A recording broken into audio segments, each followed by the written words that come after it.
Chapter 6, Busted. The next day at school, an announcement came over the loudspeakers. George Beard and Harold Hutchins, please report to the Principal Krupp's office at once. Uh-oh, said Harold. I don't like the sound of that. Don't worry, said George. They can't prove anything.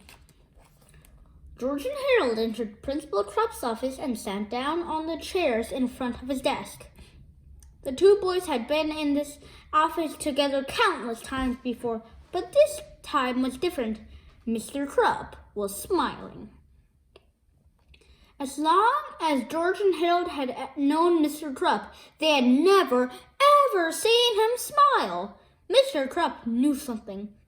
I didn't see you boys at the big game yesterday, said Mr. Krupp.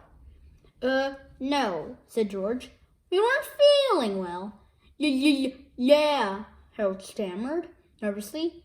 We went home.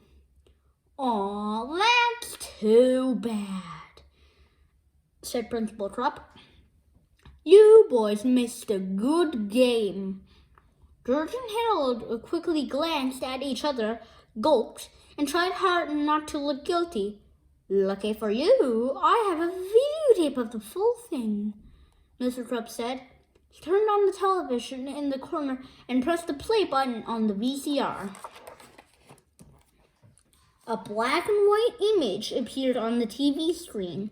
It was an overhead shot of George and Harold, sprinkling pepper into the cheerleaders' pom-poms. Next came a shot of George and Harold pouring a liquid bubble bath into the marching band's instruments. How do you like the pre-game show? Asked Mr. Krupp with a devilish grin.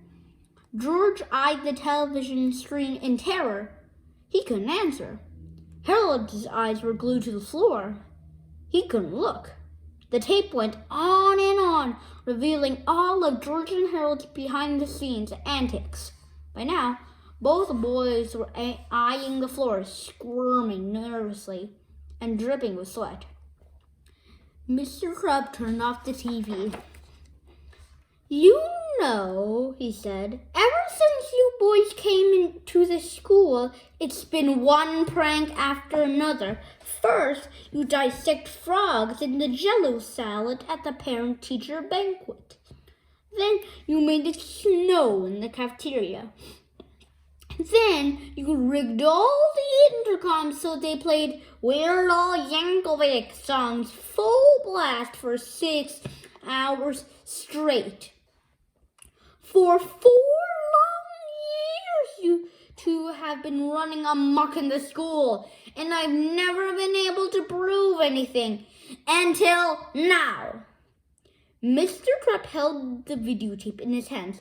I took the liberty of installing tiny video surveillance cameras all around the school. I knew I'd catch you two in the act one day. I just didn't know it would be so easy. Chapter 7, A Little Blackmail. Mr. Krupp sat back in his chair and chuckled to himself for a long time. Finally, George got up the courage to speak. What are you going to do with that tape? He said. I thought you never asked, laughed Principal Krupp. I thought long and hard about what to do with this tape, Mr. Krupp said. At first, I thought I'd send copies to your parents. The boys swallowed hard and sank deeply into their chairs. Then I thought I might send a copy to the school board, continued. I could get you both expelled for this. The boys swallowed harder and sank deeper into their chairs. Finally, I came to a decision. I think the football team would be very curious to find out just who was responsible for yesterday's fiasco. I think I'll send a copy to them. George and Harold leaped out of their chairs and fled to their knees. No, cried George. You can't do that. They'll kill us. Yeah, up, begged Harold. They'll kill us every day for the rest of our lives. Mr. Crump laughed and laughed. Please have mercy, the boys cried. We'll do anything. Anything? Asked Principal Crump with delight. He reached into his desk, pulled out a list of demands, and tossed it at the boys. If you don't want to be dead as long as you live, you'll follow these rules exactly. Rules. New here. George and Harold carefully looked over the list. This is blackmail, said George. Call it what you like, Principal Crump snapped. But if you don't follow that list exactly, then this tape becomes the property of the Horowitz knuckleheads. Rules. Number 1, no more practical jokes or pranks.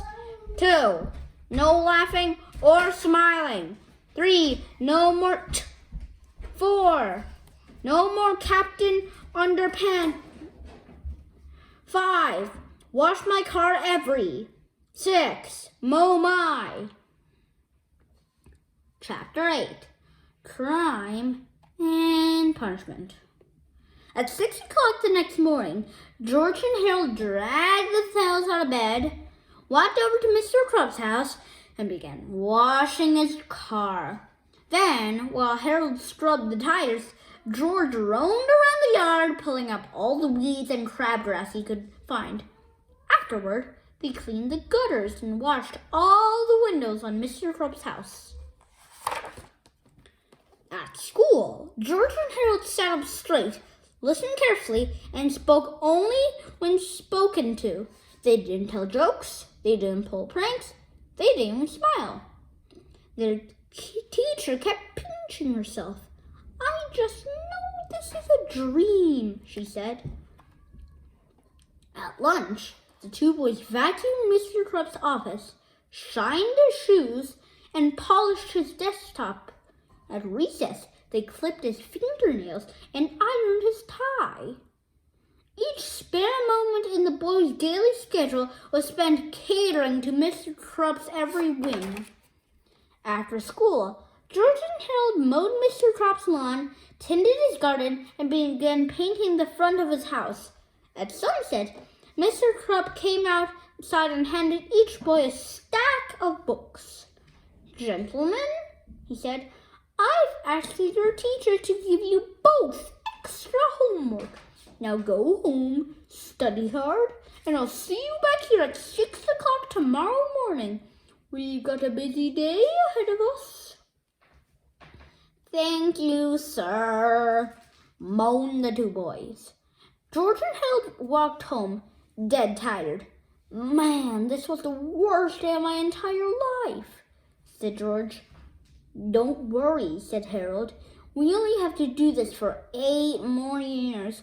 Then we can move away to some far-off land where they'll never find us. Maybe Antarctica.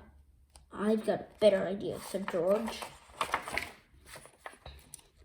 Hey, kids. It's the 3D Hypno Ring. Learn the art of hypnosis.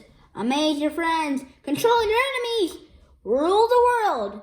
It's easy. It's fun. Only $2.99. Plus $1.01 shipping and handing. He took a piece of paper out of his pocket and handed it to George. It was an old magazine ad for the 3D Hypno Ring. How's this going to help us? Asked Harold. All we gotta do is hypnotize Mr. Crump, said George. We'll make him give us the video and forget this whole mess ever happened.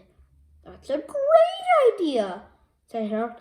And the best part is we only have to wait 4 to 6 weeks for delivery. Chapter 9. 4 to 6 weeks later. After 4 to 6 weeks of back-breaking slave labor, grueling homework assignments, and humiliating good behavior at school, a package arrived in George's mailbox from the Little Wise Guys Novelty Company. It was the 3D Hypno Ring. To George Beard, 1526 Vine Street, Pequot, Ohio, 45356. Hallelujah! Cried George. It's everything I ever hoped for. Let me see, said George.